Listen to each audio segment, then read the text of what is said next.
back to our podcast, Pardon Our Honesty. And today we are going to deep dive into a subject that is going to be really juicy. And you'll probably learn a lot of things that you didn't know about the two of us. But here we go. We're going to talk about confidence. How do you build confidence? This is her topic. I walked in today and said, we need to talk about confidence. Where do we get it from? What creates it? What takes it away? Why? Outside factors, all that good stuff. Because I think I've been witnessing a lot of people working on the outside versus the inside. And it's just a very curious topic to me of how, okay, I guess I'll start with this.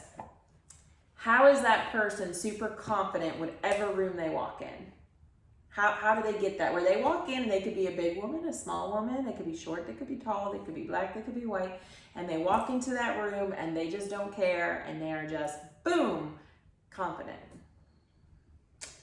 I would say it comes from the belief in themselves, whether it's genuine or artificial in that moment. When I say genuine or artificial, I feel like for me, I could be a chameleon anywhere I go.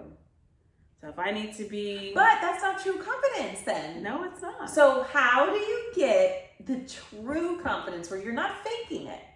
How do you build that? Are you confident? Okay, are you confident? I don't Scale know. of 1 to 10. Where are you on your confidence level? 5. Okay. I would say 5. Okay. So how do you get to a 10? You gotta deal with your bullshit. Yeah. You gotta deal with your bullshit. And my bullshit is trauma, people pleasing, and figuring out how to be genuinely me and not giving a shit about what anybody else thinks. How do we do that? I would What's say, the secret, Tiffany? I would say, well, first you just gotta recognize the issue, like that I don't, or you have to say to yourself, I want to be confident. I don't want to be this fake person that everybody on the outside sees, but then only, let me see, 1, 2, 3, maybe 5 people know the true Tiffany and the crazy that she goes through that nobody knows about except those 5 people. But when she comes in the room, they're like, oh wow, that girl has it all together. No, this girl don't have it all together. And I'll say, even if you do have really great radiant confidence, you still go through shit. Well, that's what I was going to say. Do you think that anybody truly has a 10 out of 10 confidence? Or do you think those people are just better at faking it? Because I feel like some people do have 10 out of 10 because they've gone through the process of finding out who they really are. I think that's the key, finding out who you really are. Do you think hair, makeup, boobs, plastic surgery, all of that affects your confidence? It can. Do you think it changes internally? Or just you're getting external confidence because you look good, but do you still feel people can be a confident person regardless of that? I think they can be a confident person regardless, but I think getting that, if you're self-conscious about, I have a flat butt, and you get a butt, not one of those overly butts, but if you get a butt, then I think you're going to carry yourself a little different because you're going to feel like, since I have this butt, now I'm going to attract attention that I wasn't getting before. So when you fix the one thing that you think may cause your insecurities, we'll say insecurities, lack of confidence, that could help increase your confidence. But then I think you'll start noticing something else.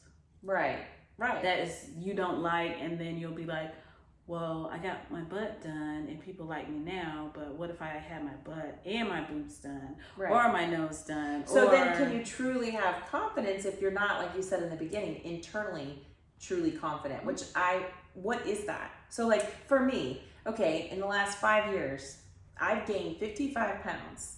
So who I look like now is definitely not what I looked like 5 years ago. And it does affect your confidence and I'll say it's a fake confidence in regards to like when you fit the profile of skinny or a certain whatever, and you walk in a room, people talk to you more, people give you more attention, like it's like a different, the heavier set you are, for me, I'm talking about heavy set because that's me right now. So let's just talk about that. You know, people, oh, they think you can't do something because they judge you based on your weight, or you're not going to enjoy doing something based on your weight, or they don't give you the attention, or they don't say certain things or pick out certain outfits that they would have 5 years ago for you. Like, oh, this would look cute on you. Yeah, they would never pick up that shirt now and tell me that. And you know that. So there's obviously, but I still feel like I'm confident in a way in other things. Like I'm very good at my job and I feel like I'm a good parent and, you know, like, but I don't know that I could ever fully reach a 10 because even then when I was like, quote unquote, skinnier and fit the mold, I had other things I was insecure about then. So like when we battle insecurity, can you ever really be 10 out of 10 confident? I would say yes, because what confidence to me is the ability to just be you, right? And I think in a room, when you walk in a room, people are more drawn to your confidence, and I would even say your personality, to me, is what your confidence, your personality is a display of your confidence. So people are drawn to your personality, not what you look like. And we all know what society says we're supposed to damn look like is not realistic. Right. Barbie's ass would have fell over on her big boobs with her big bobblehead because it's not proportionate. So confidence to me is the outward display of who you are as an individual. And I think that comes through in personality. My personality is bubbly. But see, if I met you in person, okay, so I know you, like obviously we're very close. If I didn't know other things, and I just met you, I would think you're probably one of the most confident people I ever met. But you're saying you're not. You're saying you're at a 5. So that's what I'm saying is like, what has made you a 5, right? And what are those insecurities? What are those things that have happened to make you a 5? And why, at whatever age you are, have you not gotten over those? So we talked about this in therapy the other day. And I'm also reading an amazing book that says you can't live in the present unless you let go of the past. And I don't think until this week in reading that book that I ever consider like, all right, chick, when you gonna let all that stupid stuff go? Because for the last 30 some years, you've been running your own darn life. So who can you blame for all the crap that happened except yourself? I can't blame my past. So I think my past traumas affected my confidence. What I heard from my parents or the lack of what I heard from my parents affected my confidence. Infidelity definitely affected my confidence because I thought I was not attractive. Yeah. My boobs was too little. My butt was too little. Something wrong with this body that I have that would cause him to do that. So those are the things that affect my confidence. So how do you get over it? And here's the other thing too about choice, right? But how come we allow? And I'll say, you know, I'm not one, like, I do scroll through Facebook and I have to scroll through Instagram, but I don't look at people, and I can honestly say I don't compare and say, man, I wish I looked like her. I wish I like I'm pretty good about that. Like I don't, but with the outwardly of the world, I can see like my children, they look, oh, that girl gets this, and this girl wears this, and this girl looks like this, and this girl, and this, you know, and you do naturally in your brain kind of start comparing yourselves, or somebody says one dumb comment and it takes you back in your confidence, like 10 levels. Yeah. And does this person even mean anything to you? Probably not. But how do we get to the point where whatever, like, okay, when we went to dinner the other night, that bar crawl thing, I don't drink alcohol. I don't drink at all. And when I asked for a mock cocktail, he like looked at me and was like, oh, are you pregnant? I was like, and then not only was I embarrassed, like I was embarrassed because I was just totally embarrassed. And then I was like, for 2 or 3 days, I was just like, oh my God, I'm so gross. I really need to get better and blah, blah, blah. But why does that person have that much of, I mean, I don't know the guy. I don't even know his name. But you know what I mean? We take so much from the outside versus what's on the inside. Because what you heard was on the inside. You beating yourself up every day because you're weak. And now that somebody else sees it, it's like, oh my God, they see me. And then so we start letting the judge, in that book, I'm telling you, you got to read it. The judge starts blaming, labeling us, telling us all the crap that, we hear of. Okay, if you have a little extra weight, then you're like this, and this. The judge starts talking. So what would you say to somebody? How would you tell them to work past whatever your trauma is, all the people in your life told you negative shit your whole life, maybe your partner sucks and your partner doesn't lift you up, maybe you don't have a good friend circle. What do you tell somebody to do to start building their own confidence and overcome their insecurities and their hurts and their past? Which will probably always say counseling. I will say, I feel like that's the going theme in every one of ours. I will say counseling, but then I will also say you got to start changing what you tell yourself. So if I'm telling myself, I do tell myself I'm fat, and anybody that saw me would be like, girl, if you don't shut up, you are not fat. I tell myself I'm fat. I tell myself I'm not good because I make mistakes in my profession. I tell myself I was a terrible parent because I don't have that ideal relationship with my kids. So in all the stuff that you tell yourself, you got to start looking at that. Just one day, take a piece of paper, write it down. What do you tell yourself? And then look at it. And as you look at it, are those things positive or negative? So if you're pouring into yourself negative, how can you ever be positive? So you start changing just one thing a day. Okay, I'm telling myself I'm fat. Well, if I am fat, what are you going to do about it? What are you going to do to stop telling yourself that you're fat?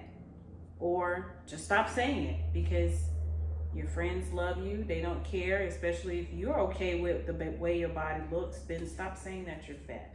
Stop saying that you're a terrible parent. Forgive yourself and let that shit go. Yeah. But I think that's one of those things. But it's hard. It's easier said than done. Because I feel like since this is mostly geared towards women, I would say, if they have a partner who doesn't build them up, then they don't think they're beautiful, or they've had infidelity, if they've had parents that didn't do good, if your kids don't like you, which is a very normal stage for most parents, please keep in mind, but especially the more you parent. I feel like women themselves are the hardest on themselves. Mm-hmm. I feel like the woman who is in the perfect shape, she feels bad about her relationship with her kids, or she thinks she's too skinny, or she thinks people don't like her laugh, or she's too loud, or I think we all naturally pick ourselves apart instead of finding those things that we are really good at and focusing on those instead. Like even for me, I hound on my weight on myself. That's probably the biggest thing. Mm-hmm. But it hasn't stopped me from doing anything. Mm-hmm. I still hike, I still, go out, I still do it. But I feel uncomfortable in my clothes, or people are looking at me, or do they think that guy thought I was pregnant? That will take me back 10, whatever, but why? Why, and you're right, it's probably self-talk. Your mindset, I learned that with the whole meditation thing I've been starting to do, but your mindset is huge. But how do I feel like it's like anything, right? You go to church and you're like, yeah. And then 3 hours later, you're like, fuck off to somebody. And you're like, that church left really fast. So you start the day like, I'm wonderful and I'm great and I'm a good parent and I do good at my job. And then you get to work and you forgot to turn paper in. And now you're like, I suck at my job. Well, start over. When you're starting this new journey, I'm going to build my confidence. I'm going to monitor my self-talk. You didn't develop all of that overnight. It's going to take time. And don't beat yourself up. Don't let the judge come in and start telling you suck. You just got to start over. And as you keep doing it, it gets easier and easier and easier. But you got to give yourself grace. And I don't think us as women or people give ourselves grace. We feel like we have to be perfect. We have to do everything right. We need to be people pleasers. And that's mainly born out of trauma, because you don't want the negative. You want, oh, you like me, please like me. Mm-hmm. I'm a good person. People pleasing it will kill you. So just one day at a time, addressing those issues. And if you screw up, forgive yourself and start again. Start tomorrow, start the next day until it gets easy. And I think what we put in our brain, so like my kids listen to the nastiest music in the world. I can't even. And I'm like, you know, our parents said the same thing about our I'm just saying, I can't get through 2 lines. It's so dirty, nasty. And I'm like, that's what you put in your brains? So I think if you're watching bad stuff on TV, then you're listening to bad music, and then you have a bad friend circle or a bad spouse and you're constantly filling with negativity. That's what you, I think, need to pay attention to, because I think that's why we do good. We're positive. We have pretty good positive friend group that build each other up. I feel like that's going to be huge in anybody, because if you're surrounding yourself by toxic things, I think we all feel comfortable in toxic things. If you remove yourself from that and have positive people, positive music, positive TV, positive reading, positive affirmations, positive, how can you not, start to be more positive? Yeah. But I feel like if we drowned ourselves in the crap that we look at and listen to, and, I beg the kid. I mean, that's a whole other subject, but I'm like, they got like cool Christian music. Put that on. They don't want to hear that. I like the new. There's like Christian music that you wouldn't know until you really listen to the words. I love it. But it's I'm like, because I feel like what we put in is what you put out. Yeah. And if you're not doing all those things, but I do think it's normal for me. I feel like more people are insecure or self-conscious about something more than they are 10 out of 10 confident.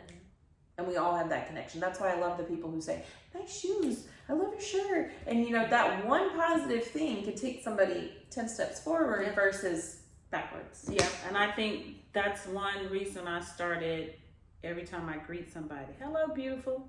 Mm-hmm. Because maybe that is the only positive thing they'll hear that day. And true. I tell you, whenever I come in the office, the ladies that sit at the front, they just smile and get like really excited when I come in, and I make sure, like clockwork, I say that to them. And I think in turn for me, it's like reminding myself, no, you might not fit that model of what everybody says is beautiful, but you're beautiful in your own way. And I think that helps my confidence as well. It's like, okay, well, yeah, I just flip that person off and I screwed up that transaction, but okay, beautiful, let's keep going. We're gonna make it through the rest of the day. And I think realizing I don't believe that you can look at anybody and they don't have some kind of struggle that you don't know about. They might be beautiful and funny and perfect, but they might be struggling with so many things we can't even imagine. Yeah. And I think we base confidence on the outward versus really being healthy on the inside. Yeah. I think I was looking at a post that one of the ladies downtown that I go to all the time, and she was just writing a Facebook post about, she was grateful for the weather, but she had some really gloomy days, and we had some rain, and most people see her and just think she's a successful businesswoman, but she has down days and all that. And every time I see her, I'm just like, wow, she's amazing. She has her own store. I want to be like her one day. But even in that, her sharing that on Facebook, I was like, wow, I wish more people were real, felt free enough to share. Life ain't all peaches and cream. Sometimes that's got some, what do you call it? I don't know. You're going to use some expression I've never heard right now. Sometimes something in the milk ain't clean, and you're like, what has happened to my life? But the milk isn't, something in the milk isn't clean. My biological mother used to say that all the time, and I'd be looking at her like, what the heck did you just say? And why? But that was her way of saying something's not right. Right. Anyway. Yeah. But yeah, to see her, this successful woman who's gotten accolades and everything, say, this business stuff ain't always what it's cracked up to be. I would have never thought that. Right. Because I just see her as this. But does that make you feel a little bit more normal when you see people share those things? Like, I feel for the moment. Yeah. For the moment. Yeah. For the moment, you read it and go, oh, me too. But then you forget the next time you see her. Yeah. No. You go back to the judge. You let the judge take over and start talking to you. Yeah, she's running a business, like successful storefront and you just selling real estate. So hers is different from yours. That's what my judge would say.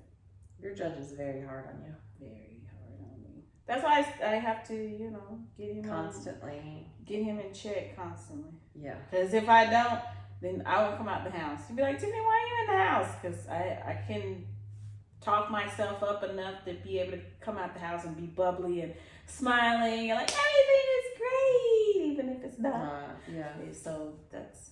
Because I don't believe that whole fake it till you make it with your confidence. I think to some point, yes, but you're still never going to have it until you internally have it. Yeah. And you're okay with exactly how things are and how you are and how your environment is and all that good stuff, which I personally don't believe you can be a 10 out of 10 confident. Because I feel like everybody has a struggle of some kind. There might be a 9 out there. Go, but if you're able to I think a person who lives in a nudist colony, I swear, one day I'm gonna be a nudist. I swear. Why? I don't want to walk around and look at people's junk all day. You don't even see that. Your confidence, you are so just okay with yourself that you don't give a crap. You don't have clothes. You don't give a crap. But see, you're talking again about the physical. No, I'm just saying those that people could still feel like they're horrible parents. No. They could still feel like they failed at their job. They could still feel like. But I think if you're able to go to that nudist colony and just be free, then you let all of that go. That you said you like the hippie colony. I disagree. Want to be in the hippie colony where you just be like, life is just life. You just live it and be in love and be happy and be free. I would think the hippie colony is probably more free than the nudist colony. No. I feel like the nudist colony is like almost like a deferment. If I can put my attention on being confident, being naked, and I'm with people like being naked, I don't have to talk about my bad parenting. I don't have to talk about but then you just let it go. It'll be easy. I don't think anybody just lets it all go. You might let it all go, but like I don't think anybody just lets it all go. I could be wrong. Yes, you would just let it go. You would embrace yourself, love, or in the monks, like the monk colony or whatever. They've let everything go that has happened in their past. And they probably sit there and say, I wish I had children. Why did I choose this? What would have happened if? Nope. 9 out of 10. I don't think there's any 10 out of 10. No 10 out of 10. Yes. Do you think that there's a 10 out of 10? Please comment below. Please. Do you think there's a 10 out of 10? But yes, confidence is a challenge every day. And it's up to you to make the choice to want to be confident in what you tell yourself and how you carry yourself. And being free, just being free and honest to just be who you are. Sometimes that's hard. So I think if I was free and honest, I would have purple hair. I'd have at least a septum nose ring, probably an eyebrow ring, or like a lip piercing. I would definitely be like... So you don't do it because you're afraid of what people think? I don't do it because... You're not confident enough to rock it? I don't do it because I don't feel like I would be taken seriously in my profession because of the way I choose to look. And that says a lot. Because just because I have purple hair doesn't mean I'm incapable of having a PhD. Right. Or that I'm unprofessional, or that But we I don't do know judge my job. very much by external judgment. So that's why I look like this. Very professional. Mm-hmm. Because you feel like it fits the mold. Yeah.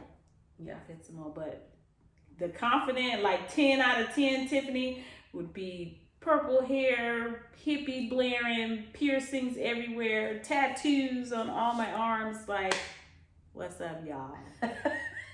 That would be me, honestly. It's coming. It's coming. Maybe 5 more years. It's coming. 5 more years. It's coming. All right, guys. This has been another episode of Pardon Our Honesty. We hope that you got something out of this. Please like, share, and subscribe. And until next time, guys. Bye. Bye.